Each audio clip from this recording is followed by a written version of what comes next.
Peace be upon you and God's mercy, everyone. Welcome to the fourth video of the course, Mastering AI Agentic Engineering with Innate and Platform. So in this video, God willing, we'll start with the second type. I hope you've watched the previous videos because each one builds on the other. The second type, everyone, is about workflow. Of course, as we said, each one is different from the other in its own way. So the second type, or as its very name inherently suggests and implies, let's delve deeper and truly understand what this particular mechanism is fundamentally all about. It essentially means that its entire and singular purpose, its whole operational job, is exclusively and solely dedicated to making the critical decision of precisely where to effectively and efficiently send the incoming task or workload for processing. For example, imagine we have this big thing. Let's explain it with an example. Or better yet, just imagine right now. We have our task coming in from here. So it will first go into the LM router, and the LM router will decide if the task is suitable for LM1, LM2, or LM3. After that, if the task is suitable for LM1, the output will come out from LM1. This works like traffic control or a dispatcher, like the one in a GPU, which distributes tasks to different cores. What are the advantages of this approach? What are the benefits of the workflow we're using? The first thing is called specialization. Now, each M becomes specialized in a certain area and is focused on that specialty. I give it its specific task. For example, if this one is good at general topics, then if I have a general topics task, I give it to M1. So now I have specialization. Exactly. You can compare it to a company, for example. Imagine you have employees in a company and you assign one employee to accounting, another to HR, and so on. But if you only have one employee and make them do everything, of course, you know how it goes, it'll be a mess. You'll have a lot of mistakes and the work will be really slow. So this idea of specialization is really important, whether in companies or in the workflow, where they work on efficiency, guys, as we always say. As long as each employee is specialized in something, the efficiency of the work will be better, and the responses you get from the employees will be better too. The people you have will perform better. For example, if you go and ask the HR person about something related to HR, you'll find that they know it. Or if you ask them about something related to their own job. If you ask the accountant about something in accounting, you'll find they know it. So the efficiency will be much higher than if everything was mixed up. And of course, as long as each module is specialized in something, that will also increase efficiency. Modularity works the same way. If I wanted to change the specialty of any module in this design, it would be very simple. I'd just remove the old one and bring in a new one with a different specialty. So it would be a very simple process, without having to tear down the whole system or rebuild it from scratch. All right, let's take a very simple example. For example, imagine that the task coming in here is basically that we have different types of questions.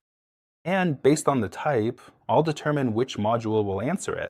Imagine, for example, that the user asks, what is the capital of France? So we already know that LLM1 is really good for general knowledge because I'm the one who built the LLM.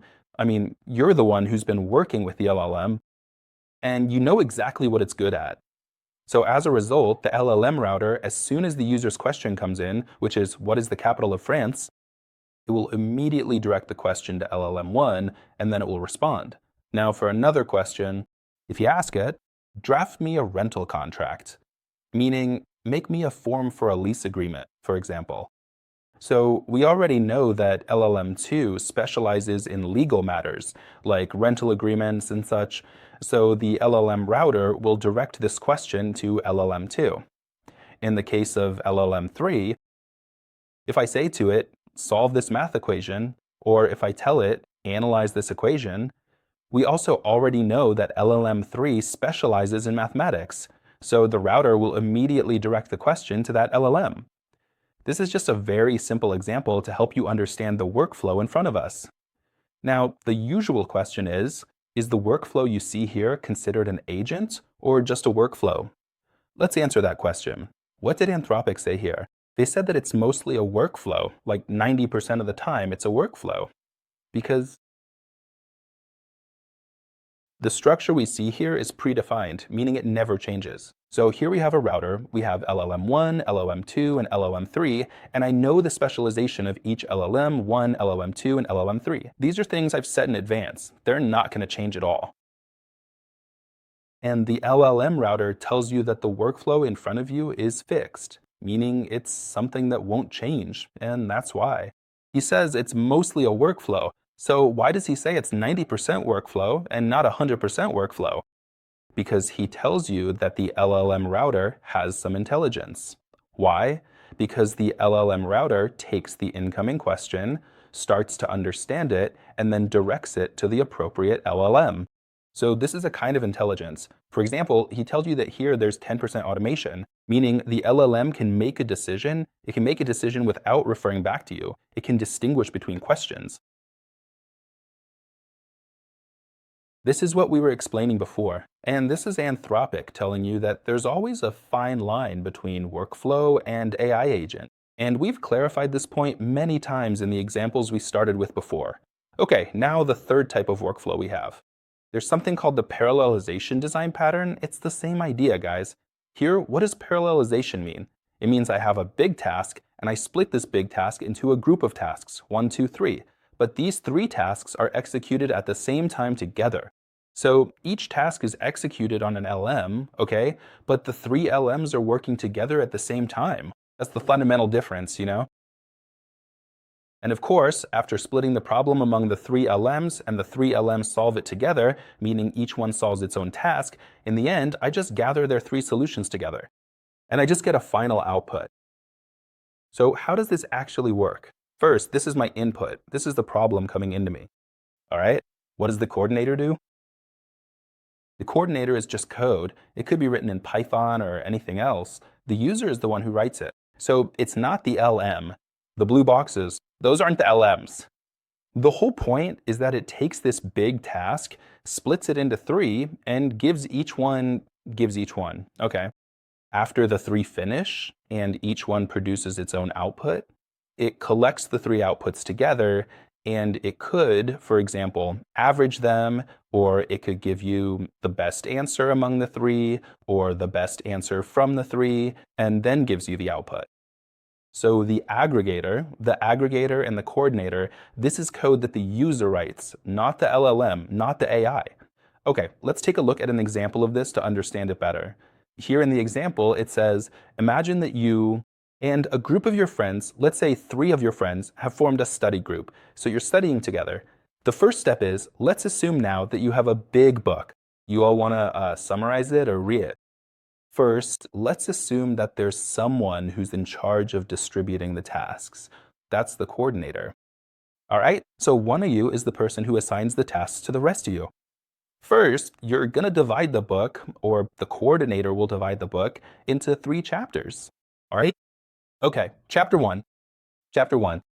Let's say we give chapter 1 to M, chapter 2 to M2, and chapter 3 to M3. Okay? Each M will summarize their chapter. All right. After each M summarizes their chapter, what do I do next? The aggregator will collect all the summaries together. Then they'll give it to me as the output. This is a very simple example. It shows how the parallelization design works. The common question we always ask is the workflow you see here really a workflow? Or is it an AI agent? Well, this is a workflow because the logic we have here, the coordinator, was written by the user, and this is just Python code. Nothing special about it, nothing else. There's no intelligence at all. It's simply code that takes the task and starts distributing it to the 3 LMMs, and the aggregator does the same thing. There's no intelligence in it, which is why we say this is a workflow, not an AI agent. But if we make the coordinator and the aggregator themselves LLMs as well, then we have some intelligence. Like, for example, 10% automation or 10% intelligence. Because the LLM will start to take the task, think about it, and then split it among the 3 LLMs according to each one's specialty. Meaning expertise in what exactly? Okay, but here what we have is Python code. So in this case, we don't have any automation at all. That's why we consider this a workflow. Now, the 4th type of workflow, guys, is something called the orchestrator workflow. It's exactly the same as the previous type, but instead of using code here, we use an LLM. And here we use an LLM as well. This is the orchestrator, which distributes the tasks to the 3 LLMs. And this is called the thin-sider, which collects the outputs that come from the LLMs. Whether it gathers the outputs or combines them together, the important thing is that it gives you the final output from the 3 outputs that come out. As we were saying before, the process here is, since you're distributing the tasks here, it means you have a certain level of intelligence in your system. So we can solve this as well, but with about 90% accuracy. The intelligence here, or the way it interacts with the surrounding environment, is about 10%. Or what you get here is about 10%, so it's very little. That's why this is the case as well. So this is a workflow, not an AI agent. Now, the 5th type of workflow is called the Evaluator Optimizer, or the validation agent pattern. This type is used a lot, and you'll see it in so many projects. What does this type do? It uses 2 LLMs. One is called the LLM generator, which is the one you see here, and the other is called the LLM Evaluator. So what does the generator do for me? The first thing is that you input the task into the generator. From here, meaning the prompt or the text, you enter it here and starts to generate a solution to your problem. The solution, this then moves to the evaluator. So what does the evaluator do? As the name suggests, it checks whether the solution is good or not. If the solution isn't good, it gives feedback, telling you, no, this solution isn't good, and here's my feedback. Then the generator starts to adjust itself, and this loop keeps running like this until it gives you a proper solution. The ideal output, that meets the requirements you want. By the way, the requirements you want are actually set in the evaluator.